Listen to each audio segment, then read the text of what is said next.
Boa noite.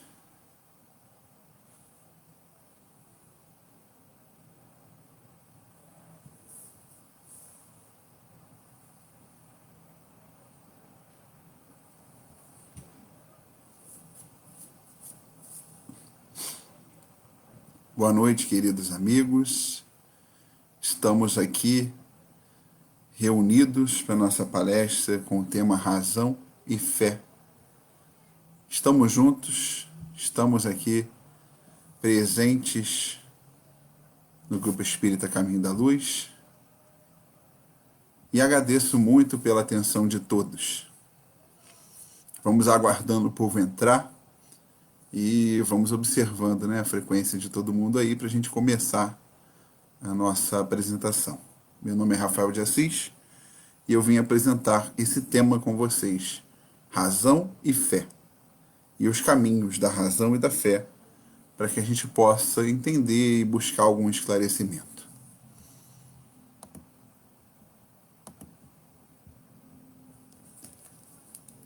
Vamos aguardar a entrada do pessoal e vamos verificando como está.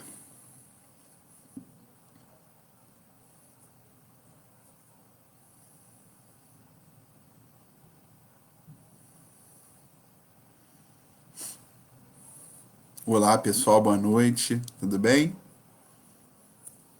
Estamos aqui fazendo essa transmissão, eu confesso que eu estou aprendendo a mexer aqui. Agora eu vi onde aparecem os comentários, estou vendo aqui, a Marise já colocou. Boa noite, Rafael, boa noite. Boa noite a todos. Já temos 9 presentes. E eu vou desenvolver com vocês hoje o tema Razão e Fé. São apenas algumas considerações, né, gente? Tá ruim a câmera? Como é que tá para vocês aí a apresentação?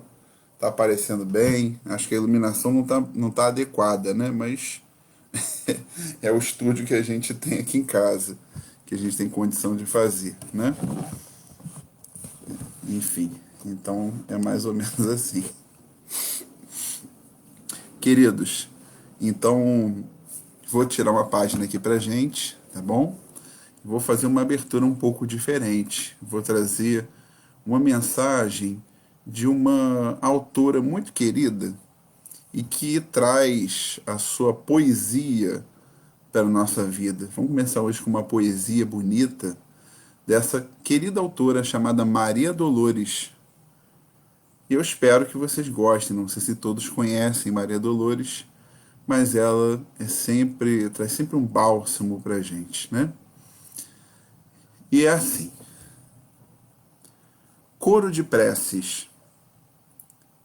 Ao pobre homem que desanimara e se pusera à beira do caminho, contando pedra, nuvem, charco, espinho, enrodilhado a pensamento vão, o céu determinou que ouvisse a natureza, e ele escutou de alma surpreendida, vozes a sussurrar entre as forças da vida, elevando-se a Deus em forma de oração. Dizia a luz do cimo resplendente: Pai da eterna bondade, sinto a luta abismal das vastidões soturnas. Trago em mim o clamor dos que gemem nas furnas, do sereno esplendor da altura a que me levas. Envia-me, Senhor, a dissipar as trevas. O vento anunciou, transpassando a ramagem. Deus da piedade imensa, vejo ao longe a aflição de enorme caravana. Encharcada de pó na canícula insana, envia-me, Senhor, a envolvê-la de perto. Desejo amenizar o calor do deserto. A fonte murmurou no ápice de um monte: Pai de infinito amor, dói-me fitar no solo aspereza e secura. Comunicando fogo à lavoura insegura, envia-me, Senhor, dos cárceres da serra, para descer ao vale e defender a terra. A pedra suplicou de elevada montanha: Pai de misericórdia, observo da rocha a que me agarro, homens construindo em vão sobre leitos de barro. Comove-me a notar tanto esforço infecundo. Envia-me, Senhor, a cooperar no mundo. A árvore pedia para seguir além nos próprios frutos, de maneira a servir dia a dia, tanto a fome dos bons quanto a gana dos brutos. Sentindo em si que toda a natureza era um hino ao trabalho, entrecendo a paz, alegria e agasalho, a consumir-se em preces de louvor, o pobre homem que desanimara sentiu sede de agir e transformar-se em centelha de amor. Então voltou a fé, alçando a fronte, e contemplando os céus de horizonte a horizonte, gritou forte e feliz: Envia-me, Senhor.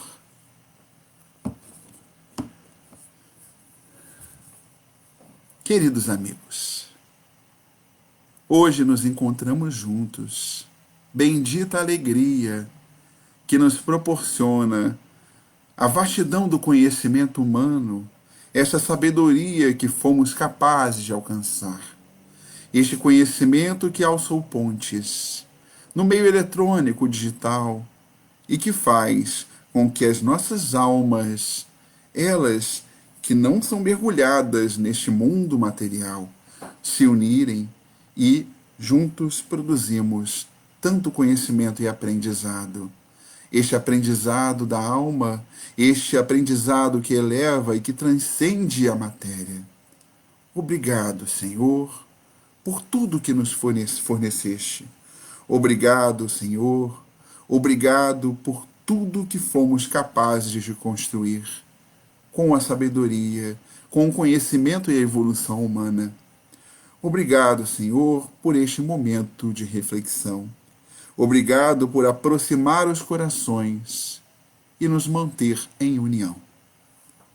Que a paz do nosso Mestre Jesus possa estar conosco e que Deus possa nos abençoar nessa noite de hoje. Que assim seja. Então, estamos juntos, queridos amigos. Estou vendo aqui, temos 28 presentes. Agradeço a presença de cada um e espero poder estar à altura da audiência de todos vocês. Se tiver qualquer problema técnico, me fala, tá, gente? Porque eu só estou vendo o meu rosto aqui e é muito diferente, né? Não é a mesma coisa que a gente está vendo tanta gente olhando pra gente. É bom ter gente olhando pra gente, né? É bom a gente ter esse olhar, é bom a gente ter essa proximidade. A fraternidade que nos une produz e faz a gente aprender e faz a gente se perceber. O olhar do outro é uma forma também de se ver, de saber como você está falando, o que você está fazendo, e é uma forma dos nossos corações se aproximarem. Bom, estamos aqui hoje e eu me lancei a um desafio que eu sempre soube que eu não ia conseguir concluir adequadamente, né? Que é falar sobre razão e fé. E eu agradeço profundamente a Marise e a todos os amigos do GECAL por terem me proporcionado esse desafio, essa barreira para transpor, que é falar sobre assuntos tão delicados. É claro que nunca se esgotará o conhecimento sobre esses dois quesitos. É claro que qualquer hora de palestra, é claro que, aliás, eu tenho 1 hora, isso, 50 minutos, né? Vai até 18h50, não é isso, Marise? Então, apesar de tantas horas, mesmo que eu tivesse 2 horas para falar disso, o tema não se esgota. Razão e fé são temas que não se esgotam. Tanto um quanto o outro são extremamente relevantes para a nossa trajetória humana, e tanto um quanto o outro produziram bens e problemas.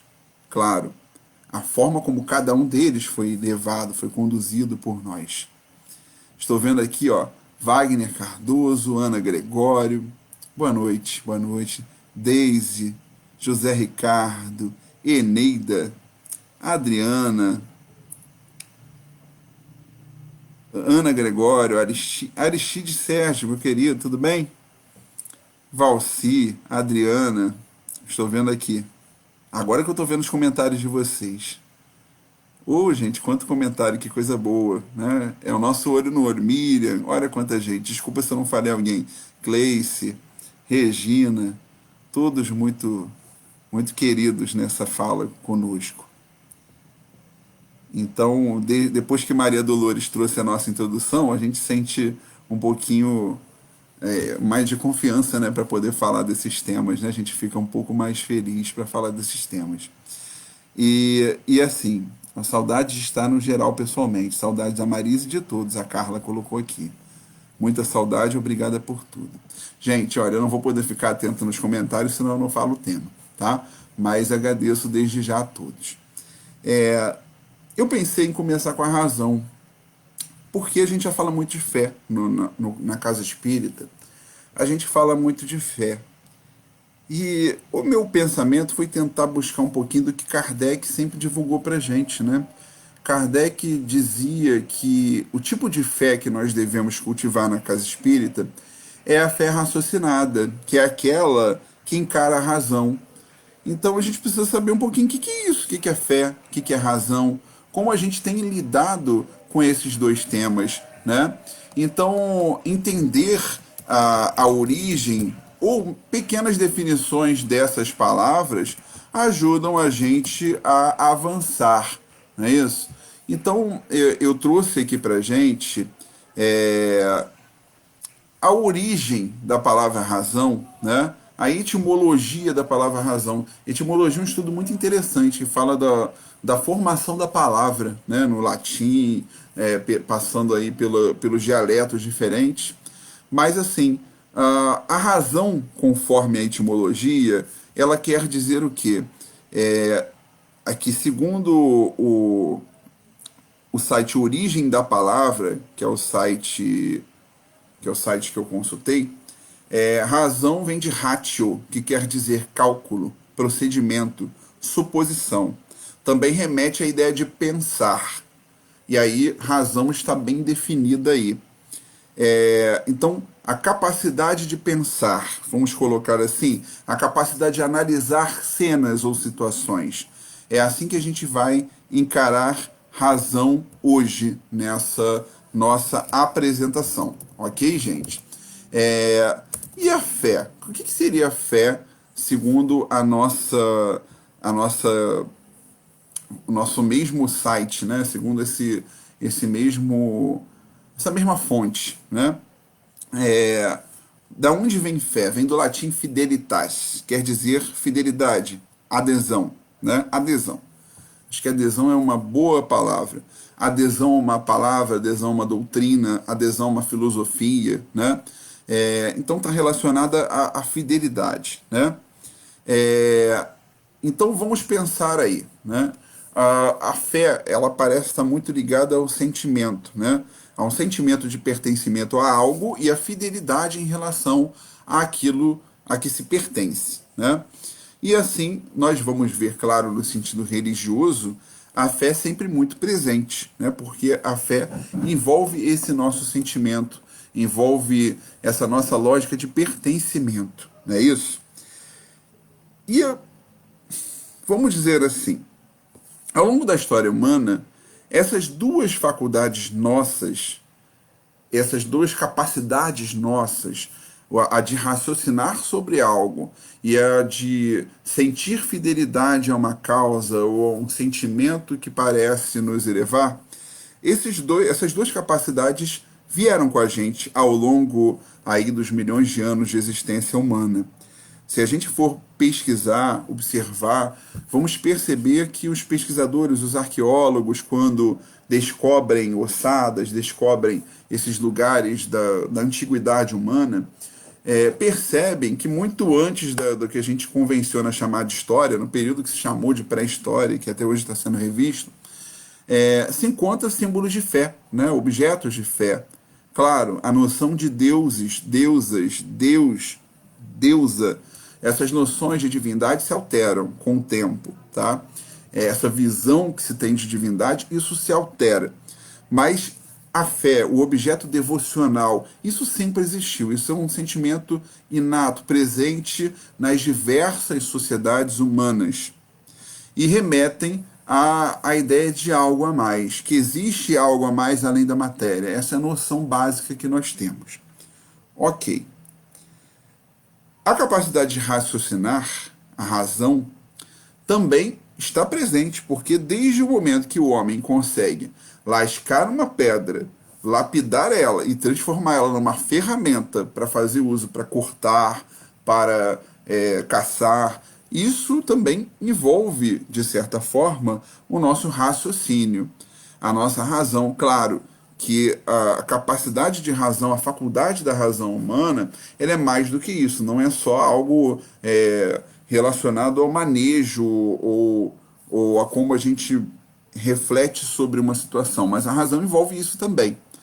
Porque a razão também, ela abarca outras áreas. A razão não é só a capacidade intelectiva, não é só capacidade de processar algo e pensar algo, mas envolve também o refletir sobre algo, né? A razão ela também faz a síntese dos nossos sentimentos e emoções e a gente pode, através do elemento racional, processá-las e entendê-las, né? Então, passadas essas primeiras definições, eu queria falar um pouco mais dessa noção de razão, porque eu trouxe aqui algumas definições de homens que falaram melhor do que eu sobre isso. Então eu fui no Rousseau, eu fui direto no Rousseau, porque nós que estamos aqui assistindo hoje esse estudo, boa noite, Maristela, boa noite a todos que estão falando ali no chat. Nós que estamos aqui acompanhando esse estudo, já temos um pensamento mais aproximado do que o Espiritismo traz para a gente. Então, se temos esse pensamento aproximado do Espiritismo, Kardec não é um ser estranho para a gente, concorda? Kardec é um homem que nós geralmente o definimos como racional, né? Aliás, Kardec era um homem que sabia usar o bom senso, a racionalidade e o sentido de fé. Mas é curioso que quando a gente pensa em Kardec, a maioria de nós pensa assim, o homem da ciência, o homem racional, né? E é interessante isso porque ele desejava essa forma de reconhecimento pela forma como ele escreve, como ele falou, né? Então, se Kardec era um homem racional e ele foi educado por alguém, será que esse alguém que o educou tem relevância para a gente? Claro que tem.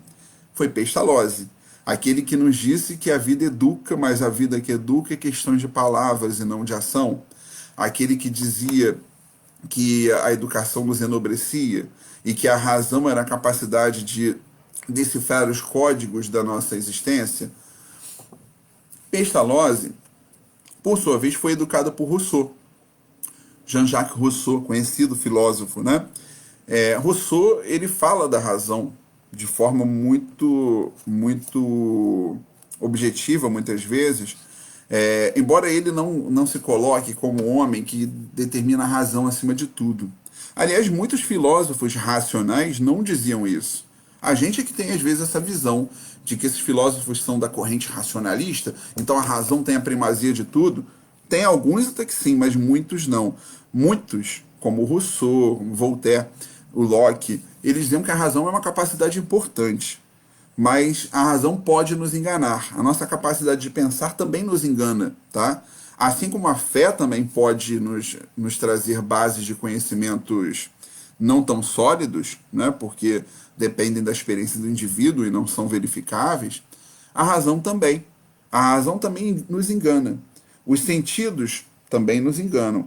Então, de que forma a gente consegue obter conhecimento? E aí vai variar, cada filósofo vai falar de uma forma, né? Mas o Rousseau, ele fala, por exemplo, dos nossos sentidos se aliando à capacidade de pensar sobre o que houve. E ele ainda acredita no potencial também inato, do potencial da fé e do conhecimento que a gente já tem, até mesmo antes de nascer. Esse é um pensamento possível. O Locke já discordava disso. O Locke, usando a sua razão, disse que acreditava que as experiências é que nos educavam, mais até do que a razão e os sentidos em geral, porque os sentidos podem nos enganar. Locke também tem a sua razão. Olha, veja que até eles discordando tem sentido e é rico o conhecimento. Porque o conhecimento racional, ele não é necessariamente absoluto. O que a gente conhece através da razão varia muito, né, de acordo com as experiências, com a sensação humana, com a capacidade de reflexão, né? Então, a gente tem essa Eu tenho que chegar mais para cá, né? Porque eu não estou centralizado, eu estou observando isso. Então a gente tem essa questão sobre a razão, porque ela é mais fluida do que a gente pensa, né? Para ser bem sincero. Os sentidos podem nos enganar. Muito, muito. E os cientistas já provaram isso muitas vezes. Veja o Einstein que fala da teoria da relatividade, né? E que a gente pode observar as dimensões físicas como enganam a gente. Se eu tiver com um elefante aqui do meu lado, né? Ele é grande, ele é gigante. Mas, se eu colocar ele em cima da pedra de Inoan, para falar aí mais perto da região de vocês, né? Se eu colocar esse elefante lá em cima da pedra de Inoan e eu observar ele daqui de baixo, ele vai ser pequenininho, né? Por quê? Ele diminuiu o tamanho? Não, mas a impressão que o meu olhar capta sobre ele é diferente, né? A gente tem uma noção diferente. É igual se eu falar para vocês assim: eu, agora, nesse momento, estou em movimento? Muitos vão falar não. Mas se você for pensar o referencial, eu estou em movimento, porque a Terra está em movimento em torno do Sol, então em relação ao Sol eu estou em movimento, mas eu passo a ilusão de estar parado. Você está entendendo como a razão também pode, ao mesmo tempo que os sentidos nos enganam, a razão ela pode ajudar a desvencilhar problemas? O Einstein ele chegou a conclusões não com base no que ele fez sozinho, porque tem isso, o caminho da razão e da ciência é um caminho de coletividade, não é um caminho necessariamente individual, é um caminho onde há diálogo, há debate, há troca, né? Então o próprio Einstein ele bebeu de outras fontes, assim como Newton, que foi um grande físico, bebeu de outras fontes e dialogou com os seus colegas, né? Falei um pouquinho de razão, vou um pouquinho para fé. Eu vou ficar nesse bate-bola, né? Ah, não, mas eu nem fui na definição do Rousseau, tá vendo? Me empolguei aqui, não falei. Olha o que Rousseau diz. Para Rousseau, a razão é o instrumento que enquadra o homem nu ao ambiente social. Então, a gente, fora do ambiente social, vamos dizer assim, chegamos e estamos individualmente aqui. A razão é a roupa que nos coloca em meio ao contato social. É a razão que nos educa, né? A razão que nos faz ser educados, ok? E que nos coloca diante desse contato com a sociedade, né? A razão é um instrumento da adaptação humana ao meio social e jurídico. E aí, nós temos a definição também de Voltaire, que não necessariamente concordava com Rousseau, é outro que discorda. É bem comum na filosofia haver a discordância. O Voltaire, ele diz assim, que a razão é a faculdade de compor e arranjar ideias. É a faculdade de sentir, perceber e pensar. Então tá, vamos usar isso. Quando Kardec fala em fé raciocinada, o que ele quer dizer então com base nisso aqui? Ele diz para a gente que a fé raciocinada, vou tentar trazer uma interpretação, né? É como se a gente submetesse o nosso sentimento de religação, de religar e de reconexão com o divino ao crivo da razão, ao discernimento, à reflexão. E não somente acreditássemos nas coisas porque achamos que é assim, né? Então que a gente tem embasamento. Por isso, ele vem com método científico para tentar estabelecer essa conexão com o plano espiritual. Nada ali é achismo. Tudo ali é fruto de trabalho, de observação, é fruto do exercício da razão. Daí eu vou para um outro sujeito que fala um pouquinho de razão também. É só o pai do racionalismo moderno, que é um homem chamado Descartes. O Descartes é sensacional, porque ele é o cara que mapeia essa nossa capacidade de raciocinar. Ele chegou a definir uma ideia de império da razão, vamos dizer assim, né? Ele até chega a colocar essa primazia da razão que os outros filósofos discordam. Mas é interessante ainda assim a filosofia de Descartes, aliás, é super interessante, porque Descartes ele fundou um método analítico que é um método da ciência, né? Em base, né? O Descartes é o pai da ciência moderna, se a gente for considerar aqui. Acredito que muitos de nós temos aqui uma formação científica, acadêmica, né? Não sei, Se alguém aqui é... Eu não estou nem falando de biólogo, né? Eu estou falando assim, tem um engenheiro, tem um arquiteto, todo mundo aqui passou por uma formação que tem um critério científico, não é isso? Para as nossas profissões. E quem não passou, usa também a razão e métodos para chegar a objetivos no seu trabalho. Então, eu trouxe aqui o Descartes. O Descartes ele começa a pensar e pensa sobre essa máquina que é o nosso corpo e sobre as razões inteligentes e proporcionais que a governam, né? E tem um pensamento em Descartes, né, que é interessante, que fala assim: o nosso corpo ele tem processos mecânicos, não é isso? Abrir e fechar a boca é um processo mecânico. Mas o Descartes fundamenta que existe uma inteligência e existe uma alma controlando o todo e que confere a esse processo mecânico um sentido. Um sentido. Eu estou falando, poderia estar falando qualquer coisa ou só movendo a minha boca. Mas a razão que existe em mim e o espírito que aqui conduz é capaz de conduzir essa máquina para um propósito. E aí tem um diferencial. A gente não vive uma vida apenas mecânica, né? E vamos lá, vou tentar pegar o raciocínio de Descartes aqui com base no meu rascunho. Ele diz assim: se eu decido erguer o meu braço se ergue. Se decido correr até o ônibus, no momento seguinte, minhas pernas parecem ter se multiplicado por 10. A gente corre. Isso não é Descartes, não. Eu estou só traduzindo o pensamento dele, tá, gente? Ele, claro que não existia ônibus dessa forma no século dele. Às vezes penso em algo triste e logo me vêm as lágrimas. Olha isso. Eu pensei e o meu corpo respondeu, porque eu tenho um mecanismo inteligente que controla o mecanismo mecânico, automático. Tende a haver, portanto, alguma relação misteriosa entre corpo e consciência. Aí, gente, daria até tema só para uma palestra, né? Cuidar do corpo e do espírito, por exemplo. Enfim, vários outros temas dentro do espiritismo que falam do corpo e da inteligência e da nossa essência, né? Descartes parece partir de princípios similares ao de Platão. Platão acreditava que o mundo real não era esse mundo que a gente percebe, mas é o mundo das ideias. Que, para a nossa linguagem, a gente pode trazer e dizer que é o mundo espiritual, né? Mas Platão falava do mundo das ideias que imperava sobre o mundo da matéria, né? Isso é muito interessante. Todo mundo lembra do mito da caverna, né, do Platão. Eu sempre que falo aqui no GECAL, geralmente eu trago o mito da caverna.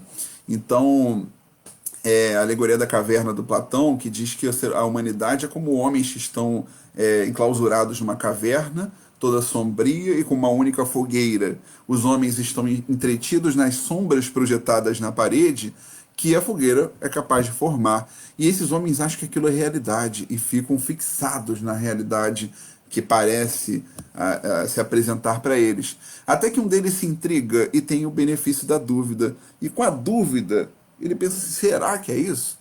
Será que aquilo ali é realidade? Será que só tem isso? E aí ele começa a explorar a caverna. E aí ele começa a explorar a caverna. Vê se melhorou o som, Edna. Ela falou, a Edna disse que o som tá ruim, tá horrível. Tá assim para todo mundo? Tá ruim também? Como é que tá? E aí ele diz que aquela caverna talvez não seja a realidade, né? Então esse homem que tem a dúvida, ele começa a buscar nos arredores e descobre nos fundos da caverna a luz. E aí ele sai, descobre que do lado de fora dessa caverna tem um mundo maravilhoso de muita luz, né?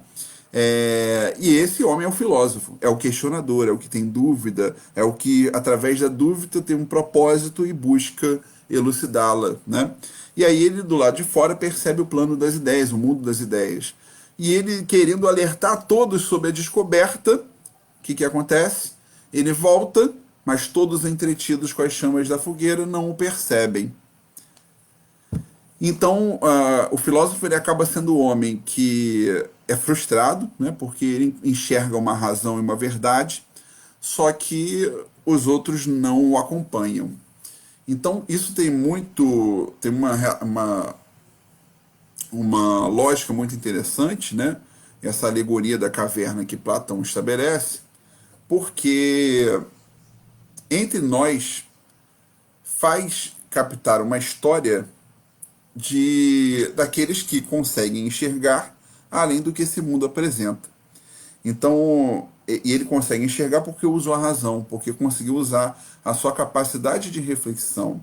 E veja bem, ele conseguiu a transcendência na história de Platão, não foi através da fé, do uso da fé, como normalmente a gente pensa, mas foi através da capacidade de raciocínio, foi através da reflexão, né? Isso é muito interessante. Agora, também não deixa de ser um tipo de fé se a gente parar para pensar no sentido da palavra que a gente botou aqui, ó, que é ter fidelidade a algo. O filósofo ele pode não ter uma ideia fixa que ele possa ter fidelidade a ela, porque é justamente a dúvida que o move. Mas a partir do momento que ele chega a um conhecimento concreto, ele também adquire uma certa fé naquilo que ele conheceu, né? É, Bom, depende do filósofo. Tem filósofo que até diz que não. O Sócrates é muito interessante, por exemplo, porque o Sócrates ele diz que a dúvida tem que existir o tempo inteiro, né? E é muito interessante que o Sócrates tenha esse pensamento, porque ele não se envaidece. Eu estou achando que está muito torto, eu não consigo achar, ficar certo na imagem. Sei lá o que está acontecendo. Acho que agora fica melhor assim. Vê se não melhorou. É notebook, né? O que acontece? É o Sócrates, ele defende na sua lógica, né, que o envaidecimento no conhecimento é sempre uma coisa ruim. Tanto que ele tem aquela expressão que as pessoas vulgarizam, e talvez muitos não entendam bem o que ele quis dizer. Ele diz assim: só sei que nada sei. Não quer dizer que ele não sabia de nada, mas quer dizer que cada vez mais que ele aprendia uma coisa, mais ele percebia que não sabia daquilo. Daí ele começa a pensar: não tem como a gente medir o que a gente não sabe. Então eu não sei o que eu não sei. Se eu não sei o que eu não sei, pode ter uma infinidade de coisas que eu não sei. Entendeu a lógica do Sócrates? Sei que nada sei? Isso é uma coisa sensacional para combater a nossa vaidade no conhecimento, a vaidade do nosso ego, né, que a gente projeta. Muitas vezes a gente tem algumas conquistas e a gente já acha que sabe tudo, ou acha que está acima de algum outro por causa do nosso conhecimento, né? Então, a gente consegue chegar à humildade pela razão, gente. Olha isso. É interessante isso. O nosso lado racional nos leva às virtudes. Não é só a fé que nos leva às virtudes. Aliás, se a gente pegar a fé cega, ela nem nos leva a virtudes. A fé cega e fanática, ela nos coloca longe das virtudes até. Quanta gente com palavras que pareciam ser doces levou outros a sucumbirem? Quanta gente, em nome da fé e da religiosidade, exterminou pessoas? A fé é isso? Não, claro que não. A fé nos eleva. A fé, no seu verdadeiro sentido, na nossa capacidade de transcender o sentimento, ela é sensacional. Mas aquela fé mesquinha, que é a fé que a gente projeta exterior, aquela que não vem de dentro, aquela que nós não alimentamos com o nosso sentimento, aquela que está relacionada ao meio social, que está relacionada a convenções, tradições. Essa fé muitas vezes nos poda, nos amarra, nos prende e prende aos que estão à nossa volta. Então, um método bem seguro para a gente se desvencilhar disso é o uso da razão. Porque aquele que usa a razão não se deixa enganar pelos mistificadores da fé. Aquele que usa a razão não se deixa enganar pelos vendilhões dos templos.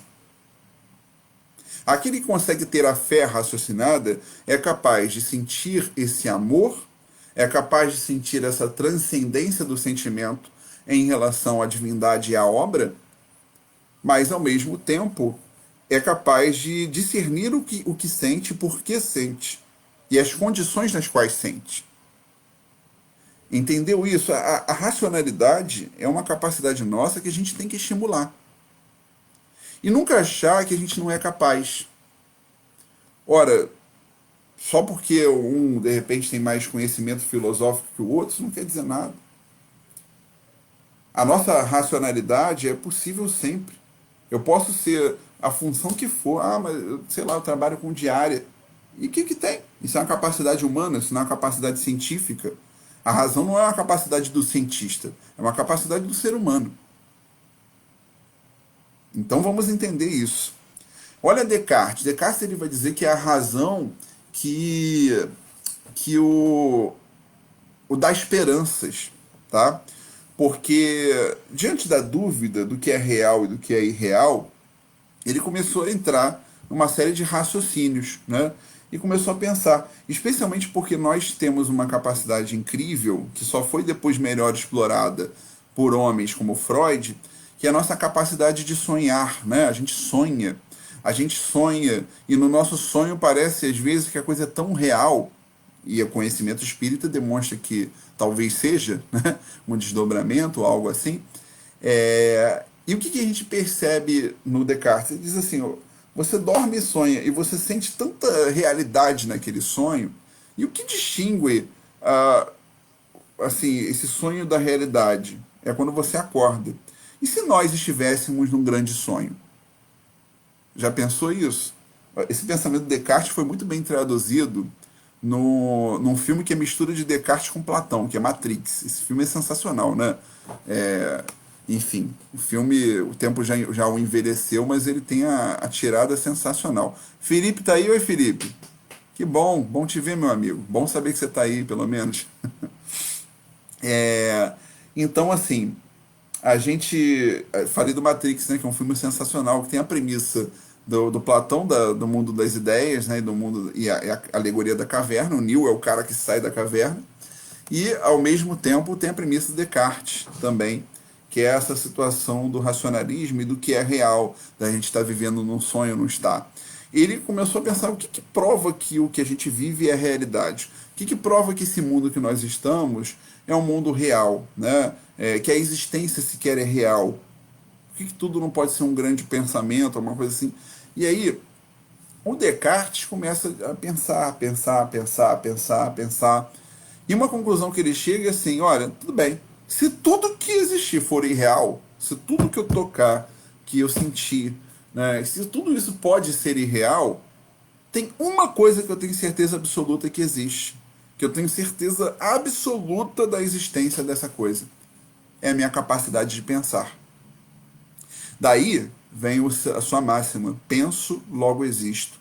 Que eu estou simplificando aqui, obviamente. Mas a máxima do Descartes é ótima, porque funda a ideia do existencialismo, do pensamento da Idade Moderna, né, com base nessa consequência, né, da existência do ser. Né? E depois eu tenho outros autores que vão falar não só da existência do ser, né, mas também da transcendência do ser. Aí tem um cara aqui, ó, que eu quero trazer para vocês, que é o Hume. É o Hume não, desculpa. Eu ia até trazer Hume para vocês, mas Hume eu preferi deixar para um outro momento. Mas tem Kant, tá? Kant é um homem sensacional, Immanuel Kant, que é também um dos homens do iluminismo do século XVIII, um homem da razão também, né? Um homem ligado ao pensamento da ciência, né? O Kant tem muitas situações que valem a pena a gente trazer de Kant, mas eu trouxe uma que dialoga mais com a gente e com o nosso público hoje, com o que a gente está se propondo. O Kant fala dessa ideia de transcendência a partir do ser e de como a gente tem a certeza da existência de algo que transcende a gente. A existência de Deus, por exemplo, né? que é uma consequência, né, do nosso pensamento, segundo Kant, né, a certeza da existência dele. Ele diz assim, que a nossa capacidade para distinguir o certo do errado é tão inata quanto as outras propriedades da razão.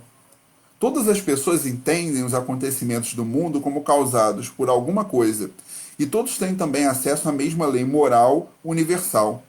Essa lei moral tem a mesma e absoluta validade das leis do mundo físico.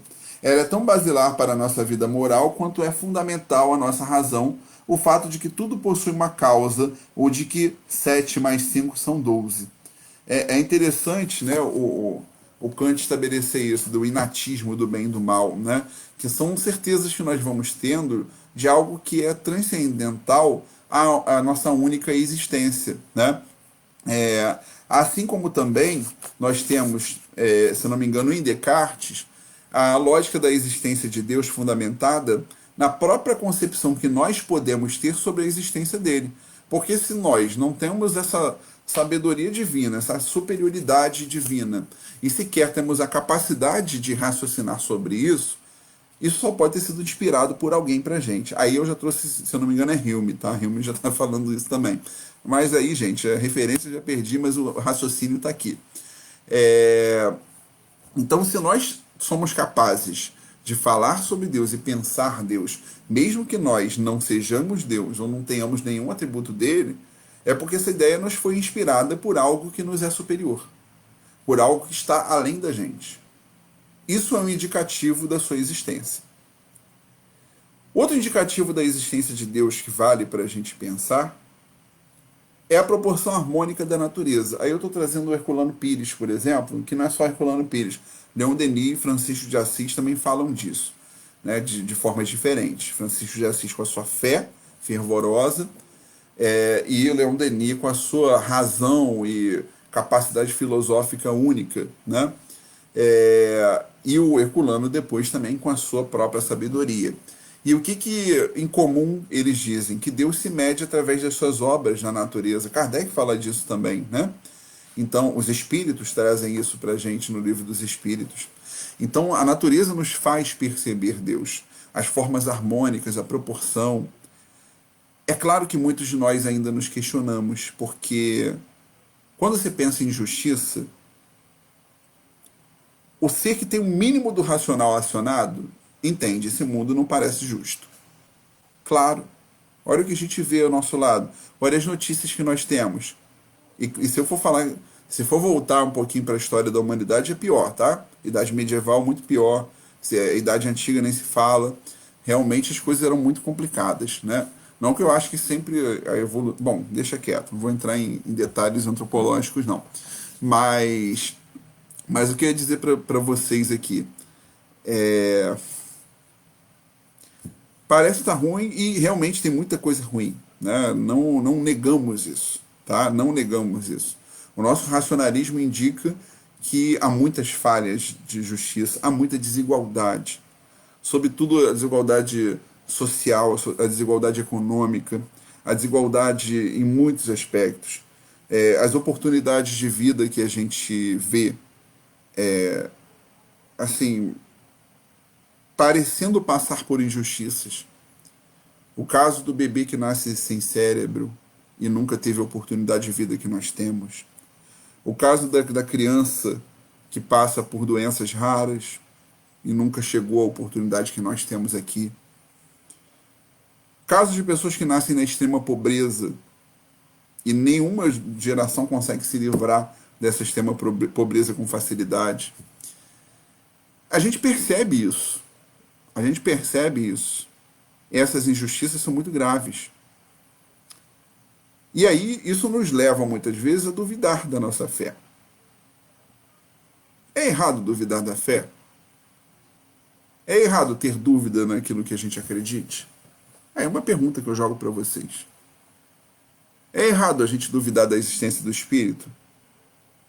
E nós espíritas que eu estou dizendo aqui. É errado a gente duvidar da existência até de Deus? Gente, eu quero falar o seguinte. Às vezes nós vivemos num processo que eu chamo de espiritualicismo, que a gente mistura o espiritismo com o catolicismo. E a gente acha que é blasfêmia, a gente pensa assim que é um pecado. E ter dúvida é positivo. Foram as dúvidas que levaram Kardec a formular o Livro dos Espíritos. Aliás, um livro todo fundamentado no método dialético. Perguntas e respostas.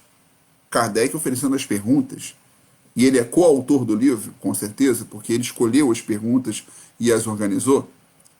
Então, ter dúvidas é importante. Refletir sobre. Será que Deus existe? Por que eu posso ter certeza que Deus existe? Se ele existe, ele é soberanamente justo e bom? Será que é? Por que ele é justo e bom? Como a gente pode perceber essa justeza, ou essa justiça, ou essa bondade? E a gente pode ponderar, né, talvez com Kardec, que talvez a única chave explicativa que nos fundamente a justiça divina, do nosso entendimento, é a existência da reencarnação. Não é isso? Então, como a Maristela sinalizou ali no comentário, né, que as injustiças talvez sejam aparentes. Eu gosto de botar o talvez, porque se a gente estiver errado? E se tivermos? É uma dúvida que a gente tem que ter. Isso é importante. E isso não faz o nosso conhecimento tá invalidado, nem o nosso estudo. Então, nós temos uma convicção de estarmos certos porque a nossa razão até hoje indicou isso. E porque as nossas reflexões nos levaram a isso. Mas também podemos estar abertos a ver outros conhecimentos, outras áreas, outras filosofias. Tem filosofias riquíssimas em outros lugares, em outras formas de aprendizado. Bom, duvido que autores como Leon Denis, por exemplo, fechassem os seus olhos para isso.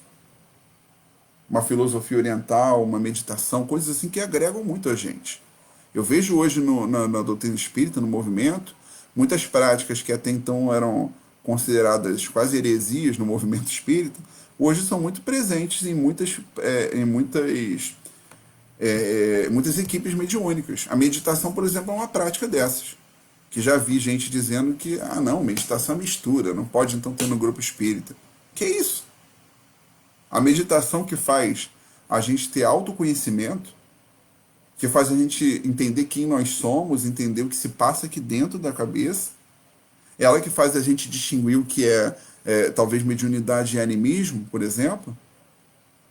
Será que não deveria ser o contrário? A meditação tinha que ser ostensiva no grupo mediúnico, por exemplo, para evitar o grau de animismo que a gente vê em reuniões mediúnicas, se a gente for observar. Então, assim, é claro, a gente tem um conhecimento espírita, está aqui guardadinho, sabemos o que é. Mas vou lembrar Kardec. Kardec dizia que a biblioteca ideal do espírita é aquela que contém as obras espíritas básicas, as obras extras e aquelas que falam contra a doutrina e até aquelas que não versam sobre ela. Porque Kardec idealizava para a sociedade um mundo de pessoas esclarecidas, de pessoas educadas, de pessoas com cultura. E ter cultura é saber sobre tudo que for possível. É a gente se interessar por tudo que for possível. Então, assim, me interesso por pegar um estudo do Novo Testamento. Mas se tiver algum estudo de física quântica, deixa eu pegar também. Mas tem uma outra que é meditação. Vamos embora? Vamos lá. Vamos aprender. E se eu pego um texto, às vezes eu acho um texto num livro aqui que fala assim, como Siddhartha Gautama. Eu não posso ficar assim, meu Deus, é budismo, não posso. Vamos parar com isso, gente. Deixa eu ver como esse ser, como esse homem que foi tão importante para uma religião, conseguiu chegar ao centro de aprendizado dele. Gandhi. Porque a gente fala de Gandhi em palestra, todo mundo sempre falou. Parece que o Gandhi ele tem um passe livre, aí ninguém se incomoda muito. Mas o Gandhi é hindu, e ficou hindu para sempre. Né? Sempre foi hindu. E ele tem aquela frase que ele falou do cristianismo e que talvez isso tenha dado um pouquinho mais de tolerância para ele. Porque ele disse que se todas as obras da humanidade se perdessem e apenas restasse o texto do Sermão do Monte, nada teria se perdido. Essa frase do Gandhi, que é sensacional, que mostra respeito, aprendizado, tolerância, crescimento, entendimento. Essa frase é sensacional e talvez ela que tenha dado o passe livre para o Gandhi a gente falar e ninguém reclamar. Mas o Gandhi não virou cristão por isso. Ele admirava Jesus, né? Admirava a filosofia que Jesus trouxe, mas ele tinha ainda a sua fé. Então isso coloca Gandhi atrás de qualquer um de nós? Claro que não, porque o que prevalece, o que importa, são as qualidades morais do indivíduo. E as suas crenças são as suas crenças. Não é mais o fator que a gente considera que é o predominante para algo. Desde que essas crenças o conduzam para o bem. Diversos caminhos conduzem para o bem. E a gente precisa fazer esse exercício e entender isso. Quando a gente entende isso, a gente começa a exercer... Vamos tentar lembrar do Sócrates, né? O sei que nada sei é muito bom. Porque a gente não se envaidece e não sobe em pedestais do conhecimento. E não subir em pedestais do conhecimento é uma forma de se manter humilde e aberto a tudo que aparece pra gente. Tudo, tudo. E Sócrates era mestre, tá? Mestre mesmo. Então tudo pode somar, tudo pode ampliar os nossos horizontes. Jesus, na sua passagem aqui, ele não disse que aquele conhecimento dele era só para os iniciados. Não, ele trouxe um conhecimento para todos. E estava com todos.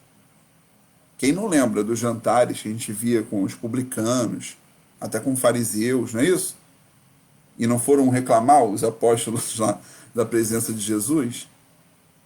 E ele disse quem precisava do conteúdo. Lembra dessa passagem bíblica? Quem que precisa do remédio? São os doutos. E tirando essa postura do remédio, mas pensando assim, a gente tem que estar com todo. Tem que estar trocando, né? A troca é importante. A gente sabe que a postura do ermitão, daquele que está envaidecido no seu conhecimento, é ruim. É ruim.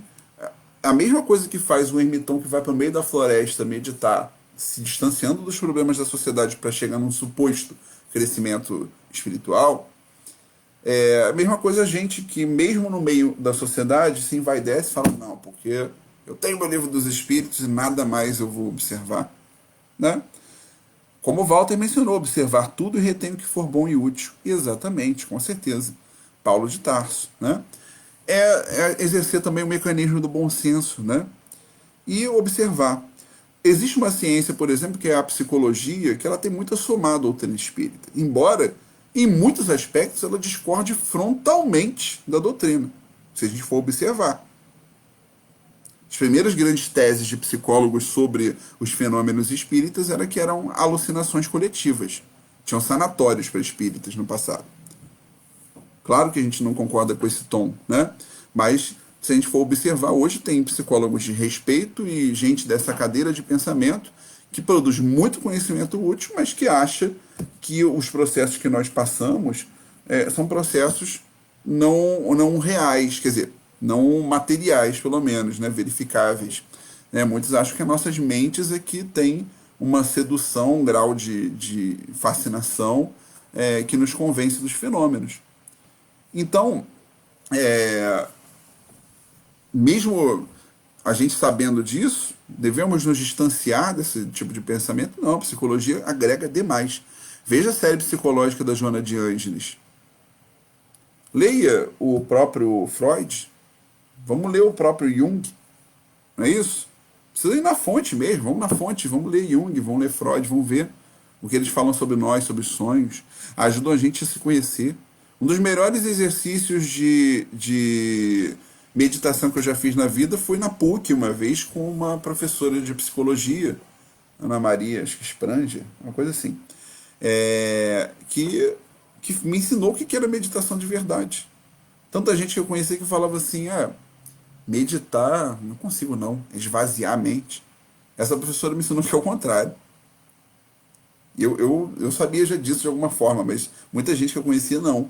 Falava assim, não, meditar esvaziar a mente não consigo. E a Ana Maria disse, não, mas meditar não é esvaziar a mente. Meditar é você ter a mente ativa. Só que não sintonizada com todas as angústias e problemas, mas sim sintonizada no aqui e agora. Sintonizada no que você está vendo agora. Então tenho um grupo de desenvolvimento mediúnico e com os médiuns a gente faz muita meditação. Uso muito esse livro aqui, ó, quem quiser depois procurar, é do Lamartine Palhano Júnior, Transe e Mediunidade, da editora La Chatre, que para mim é uma das melhores, se não a melhor editora espírita hoje, nesse momento. Eu só compro coisa da La Chatre agora. E tradução do Livro dos Espíritos é sempre Herculano Pires, né? Eu sempre tenho procurado esse lado mais racional, né? E menos religiosismo, no sentido institucional, né? Vamos dizer assim. Tá? Religare, religião. Religião é uma coisa boa? Óbvio que é. Óbvio que é. O sentido de religião que Kardec apresenta para a gente, sim.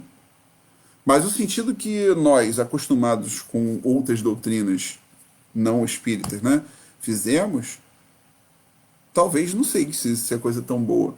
Quando passa a ter sacerdotes, castas, né, isso a gente vê, às vezes, no dirigente que acha que manda em todo mundo, né, no palestrante que se acha melhor do que o outro, no médium que se projeta porque é médium e, meu Deus, é ostensivo, ou naquele que acha que tem assuntos proibidos nas casas, né? Nós falamos assim, o espiritismo não tem dogmas. A doutrina espírita talvez não tenha dogmas. Mas será que nós espíritas não somos dogmáticos também, às vezes? O que é ser dogmático? É, assim, arvorar no conhecimento e não admitir qualquer possibilidade de contestação a ele, mesmo de crítica. Então chegam assuntos polêmicos, por exemplo, animais e alma, animais e encarnação. Tem muito centro que afasta. Não, não vamos debater isso, porque são assuntos polêmicos, geram divisão. O estudo não pode ser polêmico, o estudo é um momento de tratamento. Aí em que hora que as pessoas vão aprender sobre isso? Porque é no estudo que a gente aprende juntos. Claro, a gente lê em casa e tal, mas no estudo tem a troca. Eu já acho que no estudo da Casa Espírita tudo pode ser falado. Qualquer coisa pode ser falada. Não tem um limite para o que a gente deve falar, porque o estudo é o momento da gente aprender. É o momento da gente tirar as nossas conclusões juntas. Então não tem assunto tabu. Isso é ser dogmático. Então você fala assim, não. Aí a pessoa enche a boca e fala assim, no espiritismo não tem dogmas. Não tem dogmas, gente. Dogma é outra religião. Só que a pessoa tem uma postura dogmática. Aí passa a ter dogmas. Mesmo que o corpo da doutrina talvez não seja. E mesmo o corpo da doutrina, gente. Kardec, ele, no livro dos médios está bem claro isso. Em todas as traduções, no início do livro dos médios, tem uma pergunta que Kardec faz assim: em que se funda o dogma da reencarnação? Olha isso, em que se funda o dogma da reencarnação. E para pensar. Realmente, se você prova por A mais B que reencarnação está errado, todo o corpo doutrinário pode ser contestado. Porque dogma é um ponto fundamental de uma doutrina. Aquele ponto que é a pedra angular de uma doutrina. Agora, o que não existe no espiritismo é a postura dogmática. A de não aceitar a crítica aos seus dogmas, aos seus fundamentos. Pelo menos em Kardec. Se você me pergunta, Rafael, você acha que o movimento espírita brasileiro é assim? Eu vou dizer, não. Eu acho que o movimento espírita brasileiro não tem andado de forma total com o pensamento de Kardec nesse sentido. Porque Kardec era um intelectual mesmo. Era um homem de muito conhecimento e de muita aceitação ao outro. Né? Então, para ele sempre tinha debate, sempre tinha como conversar, sempre tinha o que fazer. Ele chamava os espíritas ingleses de espíritas e eles nem acreditavam na reencarnação. Eu fico intrigado com isso, eu sempre fiquei intrigado com isso. Porque as manifestações de espíritos na Inglaterra, em geral, os espíritos da Inglaterra diziam que não tinha reencarnação. Que esse era um dogma francês. Quando essa informação chegou a Kardec, você acha que ele reagiu brigando com os espíritas ingleses, dizendo que isso não era espiritismo? Não. Ele só disse, com bom humor, ele falou que os espíritas ingleses não admitiam a tese da reencarnação, porque não admitiam jamais a hipótese de nascerem franceses em outra vida. Então, assim, dizer que era o orgulho inglês, né? Mas que todas as demonstrações de comunicações ao redor do mundo falavam da reencarnação e a razão nos indica a existência dela. Então, olha isso. Né? Bom, sobre ter fé, que eu queria terminar falando um pouquinho de fé, né? Porque Jesus fala de fé pra gente, e Jesus é o exemplo que nós temos, de fato, né? O maior exemplo de virtude que nós temos, embora nós tenhamos grandes exemplos, como Gandhi também, como outros, mas Jesus é o nosso norte. E ele disse que muitas das nossas capacidades não se revelavam pela falta da fé, que nós éramos homens de pouca fé, e nós somos homens de pouca fé. Se nós fizéssemos revelar a nossa essência, poderíamos fazer o que ele fazia e muito mais. Gente, eu não consigo nem pensar em fazer 1% do que ele fazia, quem dirá esse muito mais? Você fica assim, né? Meu Deus. Mas Jesus mostrou que era possível pra gente, mostrou que nem tudo está perdido, né? Porque nós temos uma essência, que nós devemos encontrar essa essência. Na psicologia você tem o termo self, né, que fala, não é self tirar retrato não, mas o self, né, que é o eu interior. E a gente quase não fala com esse self, né? A gente vive tão automaticamente as nossas vidas, vive de forma tão mecânica, e a gente muitas vezes só percebe o que o nosso ego projeta do lado de fora, e quem dirá, às vezes só isso e nem isso, né? É, então a gente repara nos outros, a gente olha para o lado, vê a trave no olho do outro, não vê o argueiro na gente. A gente olha só as situações que estão em volta, mas a gente não olha a gente. E olha com olhar de crítica, com olhar de julgamento, com olhar de que sei mais. Enquanto a gente não buscar exercer a humildade, nosso sentido de fé está muito perdido. Porque não adianta eu dizer que acredito em algo se na minha convivência com o outro eu não pratico, eu não tenho a empatia, eu não tenho a noção de convivência em fraternidade. Porque quando eu falo religiosidade, eu falo de religião, eu falo de reconectar com Deus, mas o que é Deus? Aí seria outra palestra. Mas o que é Deus? Na definição dos espíritos, que é a inteligência suprema, a causa primária de todas as coisas. Deus é a causa de todas as coisas, então ele se revela em todas as coisas, não é isso? Se revela até no próximo. Como é que eu consigo amar a Deus se eu não amo o próximo, que é fruto de Deus? Eu não estou amando plenamente a Deus. Então que fé é essa? A fé que não me conecta com a divindade. Se eu não me conecto com o próximo. Se eu pulei essa parte, não tem como ir para outra fase, gente. É igual no joguinho do videogame, você não avança de fase. Nesse caso aqui não tem macete. Você tem que enfrentar esse chefão aí. Como é que você vai enfrentar esse chefão? Você vai ter que lutar, você vai ter que se esforçar, você vai ter que reformular os seus conceitos. Para isso, você vai ter que fazer uma jornada interior. Que não é o outro que vai resolver isso. O outro tem a sua própria jornada interior e eu não posso esperar que venha do outro qualquer coisa. Mesmo que o outro seja complicado. E eu consigo construir em mim uma nova noção. Como? Eu analiso a projeção do meu ego como tem sido. Eu tenho sido uma pessoa rancorosa, raivosa, nervosa. Eu tenho sido uma pessoa que manifesta orgulho, vaidade. O que eu tenho manifestado? Eu tenho sido tolerante? Aí analisa.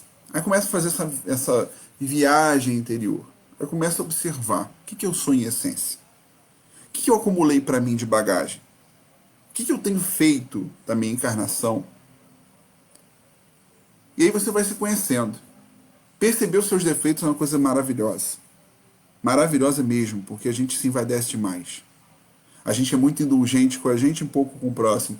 E aí, quando a gente percebe o próprio defeito, é libertador.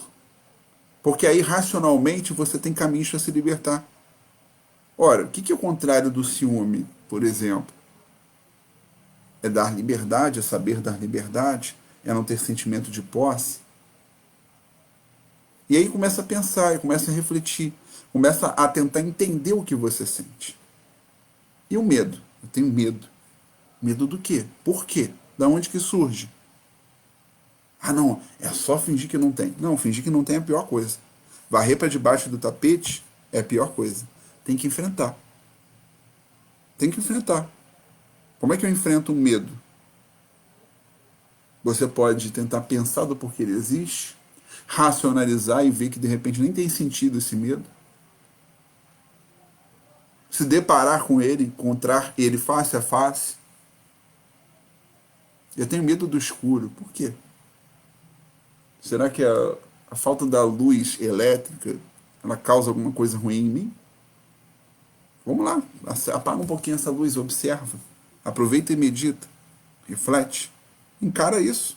Talvez você vai ver que não é isso. Você tinha medo de se dar a novas experiências, tinha medo de se entregar a novas sensações. E às vezes é uma coisa tão boa, às vezes você descobre tantas coisas legais quando você supera o seu medo. E aí você vai se autoconhecendo. E à medida que vai se autoconhecendo, você vai se libertando das amarras que você mesmo construiu. Aí você chega no self. Aí você chega a entender um pouco dessa sua essência, dessa força, desse potencial que você tem. Jesus falou, vós sois luzes, ou vós sois deuses, em algumas traduções. E é isso. Você vai ver que dentro de você, você tem a chave explicativa para o mundo inteiro. É aquela coisa inata. A noção de bem e mal e a capacidade para o bem e para o mal é inata na gente.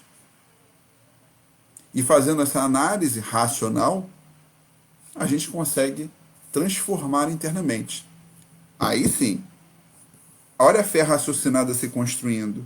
Porque a partir do momento que eu racionalmente me transformo, eu consigo, também através de critérios racionais e através do meu sentimento, que aí eu vou formular a caridade, a fraternidade universal.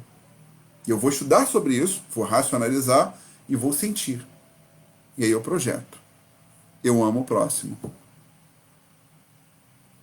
Amar o próximo é exercício, tá?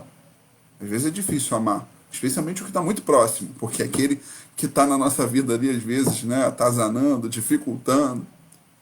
Então, amo o próximo. Amo o próximo e amo com persistência nesse amor que eu construo dentro de mim racionalmente. E aí, eu estou amando a Deus de alguma forma.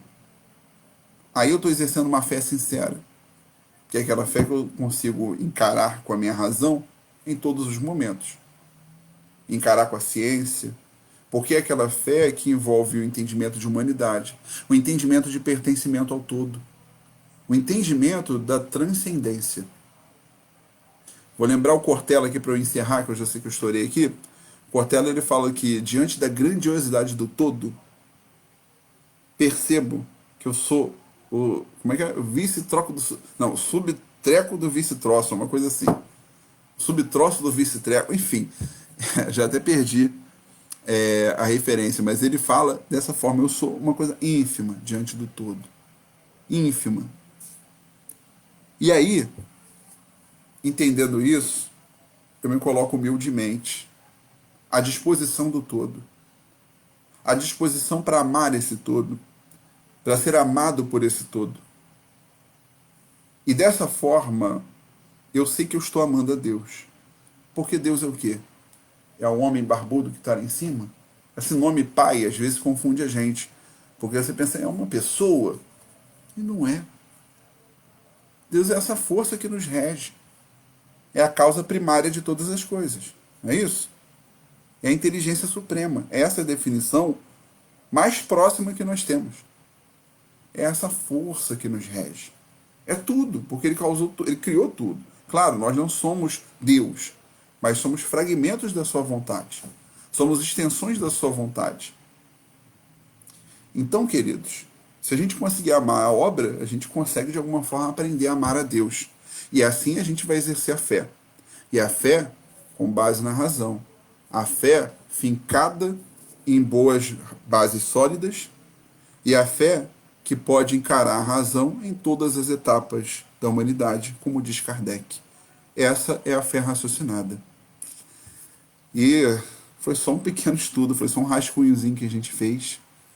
Eu agradeço muito a atenção de todos, essa audiência querida, dessas pessoas que eu sinto falta no meu convívio, se não diário, pelo menos sempre fixo, né? Todo ano a gente se vê algumas vezes.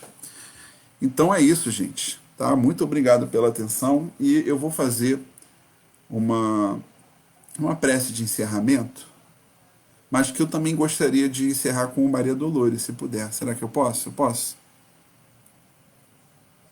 Marise, permite? Vou botar uma Maria Dolores muito, muito rapidinho, porque Maria Dolores nunca é demais.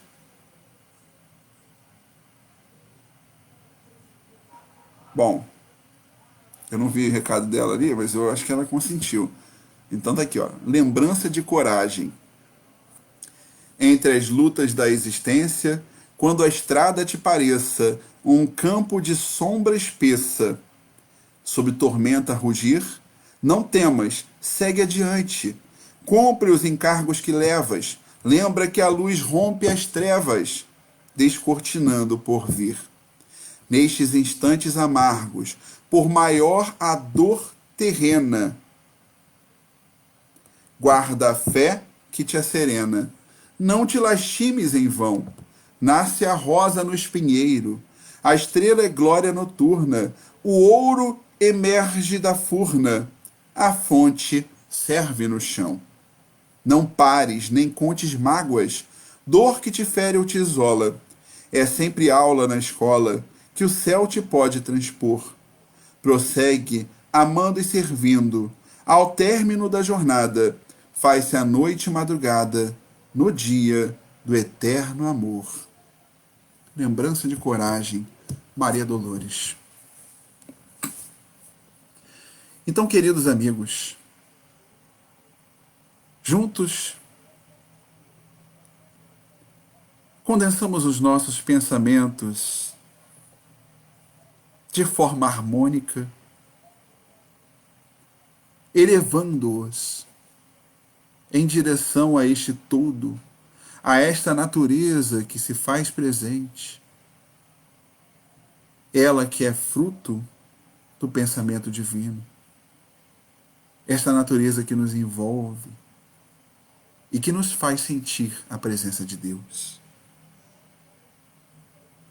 Com muita coragem, como diz a irmã Dolores, nos manifestamos a ponto de nos enxergarmos enquanto indivíduos, refletindo sobre a nossa posição terrestre e sobre a posição de nossas almas na escala evolutiva. Observando todo, vemos que frágeis e quebradiços dependemos uns dos outros. E juntos permanecemos nos somando, fortalecendo, deixando para trás as desavenças, esquecendo o espírito de cobrança e erguendo-nos enquanto almas. Erguendo-nos num sentido diferente, pois aqui erguer-se é abaixar-se, é saber a humildade, é saber se colocar lado a lado e não acima. Agradecemos pela chuva de hoje, ainda que o frio possa nos atormentar, pois a vegetação se alimenta, pois a natureza cresce, pois tantas coisas boas acontecem, e mesmo a água nos sustenta. Possamos, queridos irmãos, agradecer por tudo, sendo gratos pela obra divina e por suas manifestações. Que o amor de Deus esteja em nossas vidas e que nós possamos ter a capacidade de senti-lo, pois ele sempre está presente. Que assim seja, muita paz a todos.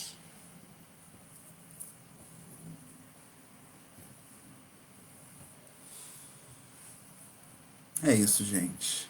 Muito obrigado. Hoje está clarinha aqui, ó, minha filha, que veio assistir o finalzinho. Tem 5 anos. E é isso, gente. Muito obrigado.